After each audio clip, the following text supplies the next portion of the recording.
बिस्मिल्लाहिर्रहमानिर्रहीम। अस्सलाम वालेकुम। आज हमारा फार्मास्यूटिक्स का 14th लेक्चर है। लास्ट लेक्चर में हमने न्यू चैप्टर स्टार्ट किया था, चैप्टर नंबर 5। चैप्टर नंबर 5 में से हमने first topic calcination last lecture में हमने डिस्कस किया था। आज हम सेकंड टॉपिक स्टडी करेंगे, क्रिस्टलाइजेशन। आज का टॉपिक है। क्रिस्टलाइजेशन जैसे नाम से ही पता चल रहा है, क्रिस्टल्स की जो फॉर्मेशन है वो होती है। ऐसा प्रोसेस जिसमें क्रिस्टल्स की फॉर्मेशन होती है, इस प्रोसेस को कहते हैं क्रिस्टलाइजेशन। लिक्विड जो है, सुपर सैचुरेटेड लिक्विड हमारे पास होता है जो क्रिस्टल्स की फॉर्म में कन्वर्ट हो जाता है विद सम प्रोसेस के बाद जो है लिक्विड, सुपर सैचुरेटेड लिक्विड जो है वो क्रिस्टल्स में कन्वर्ट हो जाता है। क्रिस्टलाइजेशन प्रोसेस में हम प्यूरिफिकेशन भी करते हैं और सेपरेशन भी करते हैं। प्यूरिफिकेशन इस तरह से होती है कि हम इम्प्योरिटीज़ जो हैं लिक्विड में से वो सेपरेट कर लेते हैं और हमारे पास प्योर क्रिस्टल्स जो हैं वो हासिल हो जाते हैं इस प्रोसेस के ज़रिए। और सेपरेशन में जो है हमें जो क्रिस्टल्स चाहिए, जो सॉलिड्स चाहिए, वो हमें सेपरेट हो जाते हैं, अलग हो जाते हैं लिक्विड में से। तो क्रिस्टलाइजेशन में जो है हम सॉलिड्स को जो हमें चाहिए सब्सटेंस, उसको प्योर करने के लिए उसके अंदर से इम्प्योरिटीज़ को रिमूव करते हैं हम क्रिस्टलाइजेशन के ज़रिए से। क्रिस्टलाइजेशन की जो है हम डेफिनेशन देखते हैं। क्या डेफिनेशन है इसकी? Definition: A process by which a chemical is converted from a liquid solution into a solid crystalline state। एक ऐसा प्रोसेस है जिसमें केमिकल जो लिक्विड में प्रेजेंट है वो सॉलिड क्रिस्टलाइन स्टेट में कन्वर्ट हो जाता है। Solid crystalline state, crystals form में कन्वर्ट हो जाता है। प्रॉपर उसका स्ट्रक्चर होता है, शेप होती है क्रिस्टल्स की। तो क्या प्रोसेस है?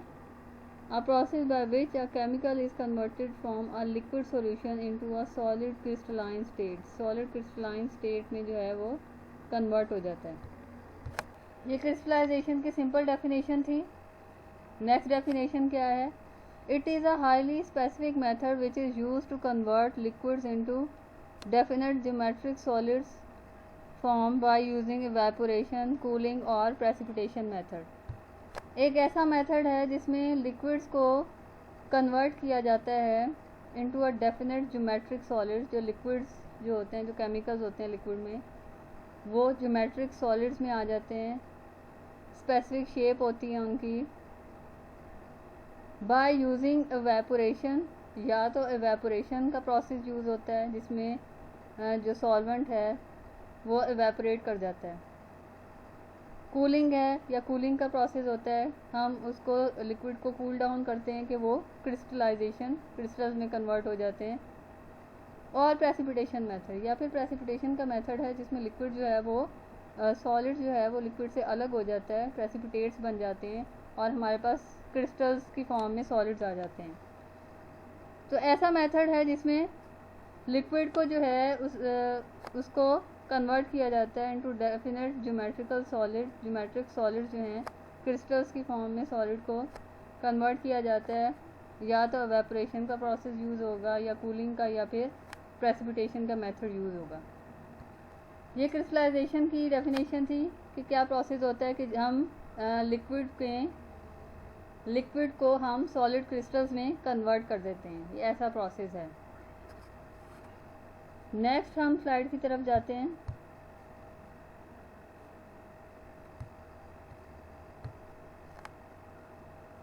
Basic steps of crystallisation.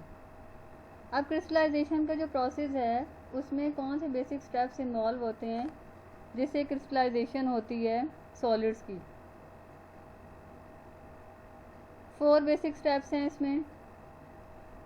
First है मेक सुपर सैचुरेटेड सोल्यूशन। सबसे पहले सुपर सैचुरेटेड सोल्यूशन बनाना है। सुपर सैचुरेटेड सोल्यूशन क्या होता है? जिसमें सॉल्यूट्स की कंसंट्रेशन जो है वो बहुत ज़्यादा होती है। जो कंपाउंड जो केमिकल होता है उसमें जो सॉलिड में जिसने कन्वर्ट होना होता है क्रिस्टल्स में, उसकी जो क्वांटिटी होती है वो बहुत ज़्यादा होती है। सुपर सैचुरेटेड सोल्यूशन होता है, हमें बनाना होता है। फॉर एग्जांपल हमारे पास सोल्यूशन है, हम उसको एवेपोरेट करते हैं, उसको हीट अप करते हैं, जिसकी वजह से उसका जो सॉल्वेंट है, लिक्विड जो है वो एवेपोरेट हो जाता है और वो आस्ता आस्ता थोड़े टाइम के बाद सुपर सैचुरेटेड सोल्यूशन बन जाता है, क्योंकि उसमें सॉल्वेंट की क्वांटिटी कम होना शुरू हो जाती है, बहुत कम रह जाती है। सबसे पहले सुपर सैचुरेटेड सोल्यूशन होगा, उसके बाद फॉर्मेशन ऑफ क्रिस्टल न्यूक्लियाई। जब सुपर सैचुरेटेड सोल्यूशन होगा तो क्या होता है, जो उसमें सॉल्यूट के पार्टिकल्स होते हैं, सॉल्यूट जो कंपाउंड होते हैं, वो आपस में कंबाइन होना शुरू हो जाते हैं, इकट्ठा होना शुरू हो जाते हैं। तो वो क्या बनाते हैं? क्रिस्टल न्यूक्लियाई बनाते हैं।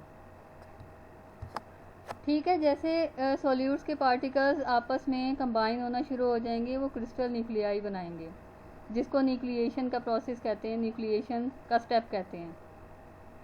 इसके बाद क्या होता है? Initiation of crystal growth. जब न्यूक्लियाई फॉर्मेशन होती है, वो आपस में इकट्ठे होना शुरू हो जाते हैं, तो क्या होता है, जो लिक्विड में एटम मॉलिक्यूल्स होते हैं वो न्यूक्लियाई के ऊपर अटैच होना शुरू हो जाते हैं और क्रिस्टल्स की ग्रोथ होना शुरू होती है। Initiation of crystal growth, crystal की ग्रोथ होना शुरू होती है, क्रिस्टल ग्रोथ होती है। उसके बाद क्या होता है? Complete growth of crystals in mother liquid. Mother liquid क्या होता है? Liquid left behind after getting crystals is called mother liquid. बहुत थोड़ा सा हमारे पास लिक्विड जो है ना वो लेफ़्ट हो जाता है, उसमें जो फिर क्रिस्टल्स पूरी तरह जो है हमें नज़र आना शुरू हो जाते हैं। उसका साइज़ भी बड़ा होता है क्रिस्टल्स का, और प्रॉपर जो है उनकी क्रिस्टल्स की ज्योमेट्रिकल शेप जो है वो हमें क्रिस्टल्स की नज़र आना शुरू हो जाती है। तो क्या बेसिक स्टेप्स हैं इसमें? सुपर सैचुरेशन है, सुपर सैचुरेशन होती है, सॉल्वेंट जो है जब उसमें सॉल्यूट्स की कंसंट्रेशन ज़्यादा होती है तो वो सुपर सैचुरेशन होता है। न्यूक्लिएशन होती है, उसके बाद क्रिस्टल की ग्रोथ होती है, क्रिस्टल्स बनना स्टार्ट होते हैं। नेक्स्ट जो है प्रॉपर जो है हमारे पास क्रिस्टल्स आ जाते हैं। लास्ट जो स्टेप है इसका, ये बेसिक स्टेप्स हैं जिसमें क्रिस्टलाइजेशन का प्रोसेस होता है। क्रिस्टल्स कैसे बनते हैं? सुपर सैचुरेशन, न्यूक्लिएशन, फिर क्रिस्टल ग्रोथ, उसके बाद क्रिस्टल फॉर्मेशन। ये 4 बेसिक स्टेप्स हैं क्रिस्टलाइजेशन के।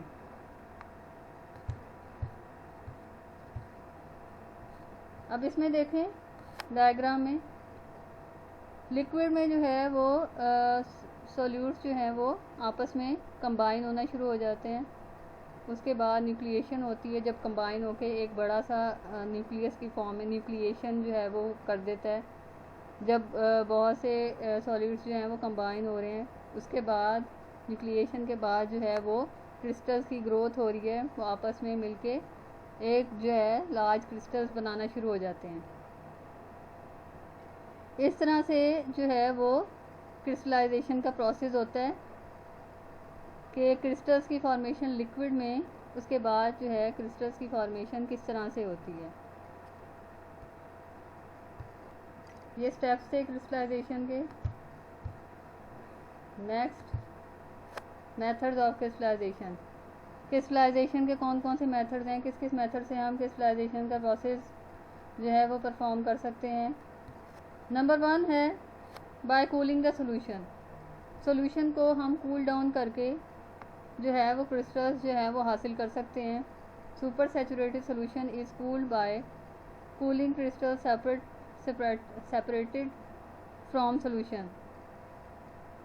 सुपर सैचुरेटेड सोल्यूशन को हम कूल डाउन करेंगे और उसका जो क्रिस्टल्स हैं वो सेपरेटेड हो जाएंगे।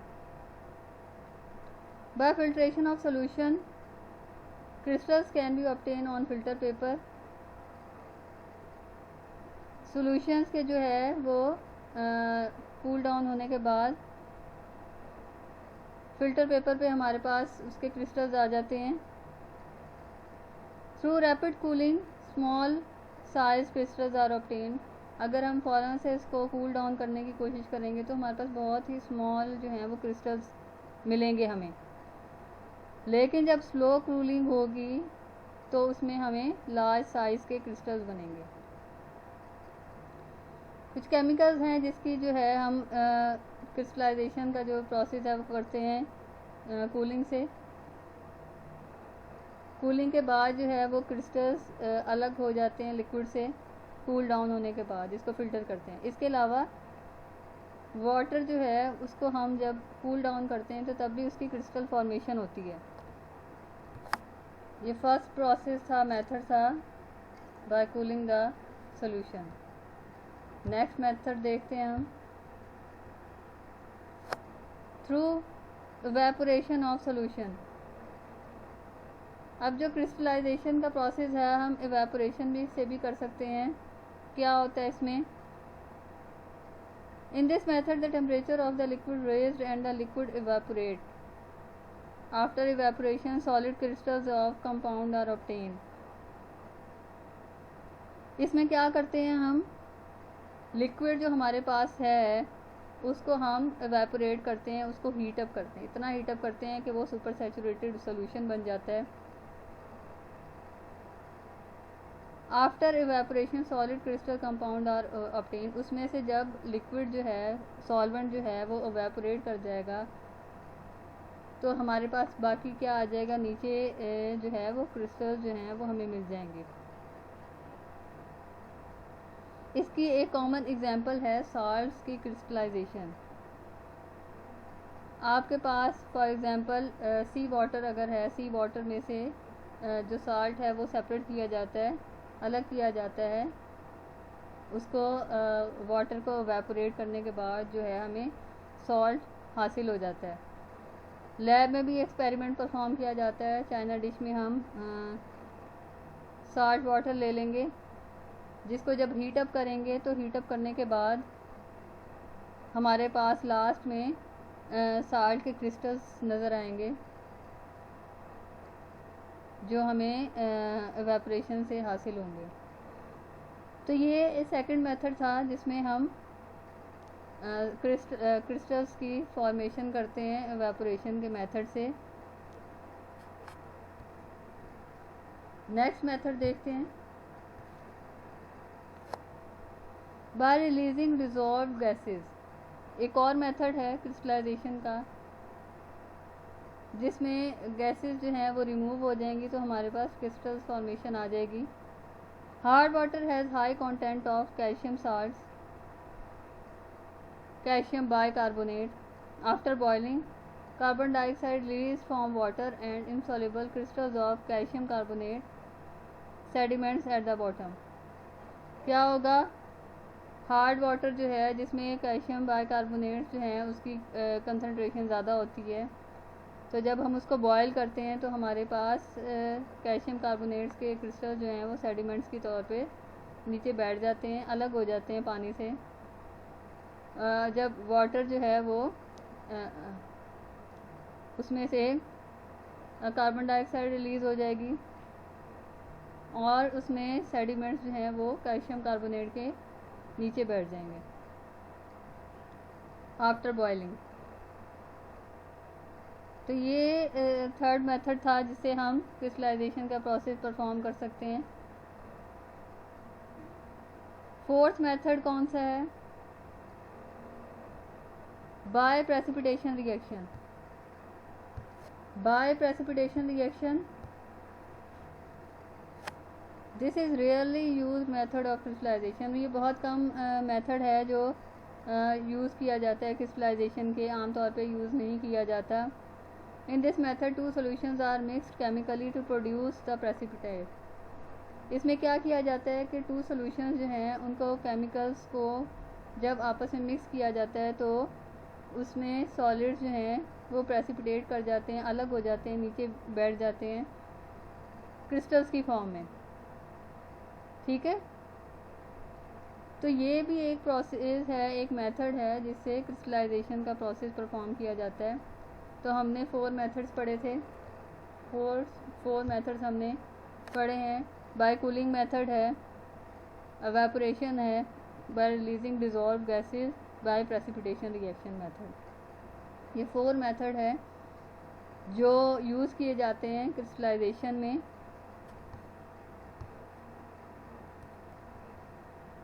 ये मेथड थे क्रिस्टलाइजेशन के। नेक्स्ट जो है हम आगे पढ़ते हैं फैक्टर्स अफेक्टिंग क्रिस्टलाइजेशन। कौन कौन से फैक्टर्स हैं क्रिस्टलाइजेशन पे इफेक्ट करते हैं। नंबर 1 है टेम्परेचर।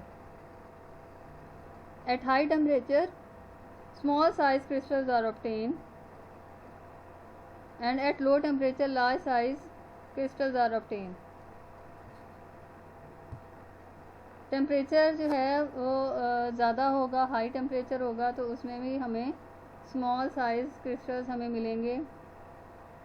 बहुत ही हाई टेम्परेचर पे हम क्रिस्टल्स की फॉर्मेशन करेंगे, लेकिन हम अगर लो टेम्परेचर रखेंगे तो हमारे पास जो हैं वो लार्ज साइज़ क्रिस्टल्स, बहुत अच्छे क्रिस्टल्स जो हैं वो हमें हासिल होंगे।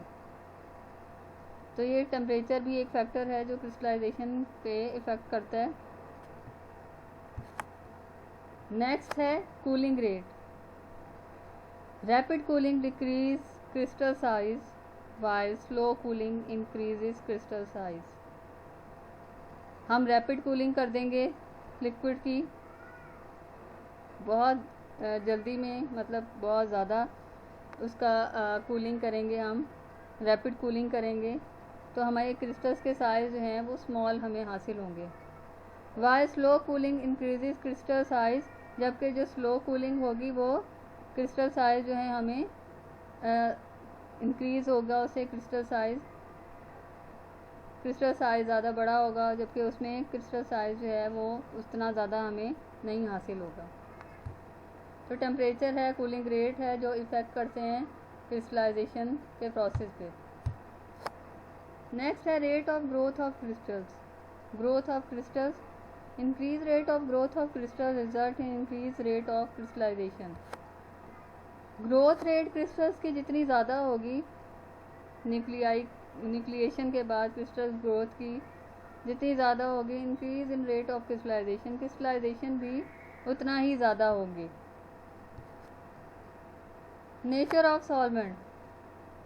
Growth of crystals are also depend on the nature of solvent. Solvent पे भी डिपेंड करता है कि कौन सा सॉल्वेंट हम उसमें प्रेजेंट है।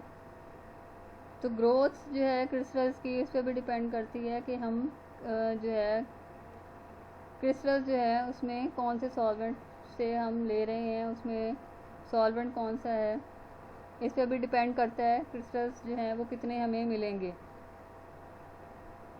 इम्प्योरिटीज़। इम्प्योरिटीज़ कहते हैं मिलावट होती है, उसमें और चीज़ें होती हैं क्रिस्टल्स के अलावा, सॉल्यूट्स के अलावा कुछ और चीज़ें भी उसमें प्रेजेंट हैं, इम्प्योरिटीज़ प्रेजेंट हैं। फॉर एग्ज़ाम्पल डस्ट वगैरह है, मिट्टी है, तो वो इम्प्योरिटीज़ में आ जाती हैं। मोर इम्प्योरिटीज़ प्रेजेंट इन सोल्यूशन। अगर सोल्यूशन में इम्प्योरिटी ज़्यादा होगी, कुछ और सॉलिड्स जो हैं वो ज़्यादा होंगे, slower will be the rate of crystallization. Crystallization का रेट जो है वो बहुत स्लो हो जाएगा अगर इम्प्योरिटीज़ ज़्यादा होंगी उसमें। ये था फैक्टर्स अफेक्टिंग क्रिस्टलाइजेशन। कौन कौन से फैक्टर्स इफेक्ट करते हैं क्रिस्टलाइजेशन पे। टेम्परेचर था, cooling rate, rate of growth of crystals, nature of solvent और इम्प्योरिटीज़। ये फैक्टर्स थे जो इफेक्ट करते हैं क्रिस्टलाइजेशन पे। नेक्स्ट है एप्लीकेशंस ऑफ क्रिस्टलाइजेशन। क्रिस्टलाइजेशन की क्या क्या एप्लीकेशंस हैं, कहाँ कहाँ क्रिस्टलाइजेशन को यूज़ किया जा सकता है। Purification of drugs.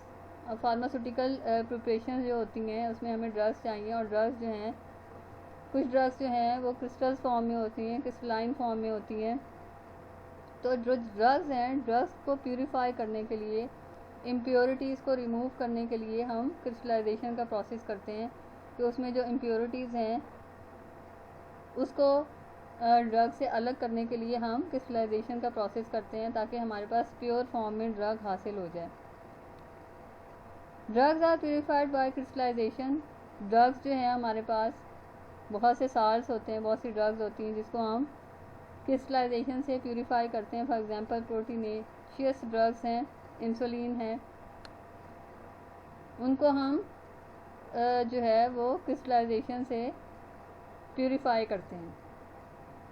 इसके अलावा और ड्रग्स भी हैं जिसको प्यूरिफाई किया जाता है, उसमें शामिल हैं पेनिसिलिन जी है, इंसुलिन है, इंसुलिन जिंक सल्फेट, सल्फ़र है, cortisone acetate are purified by crystallisation.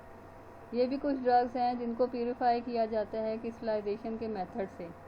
अब डिपेंड करता है कौन सी ड्रग है और उसके ऊपर कौन सा मेथड हम यूज़ करेंगे क्रिस्टलाइजेशन का प्रोसेस परफॉर्म करने के लिए। नेक्स्ट है, it is very simple and less time consuming method to get extremely pure drug.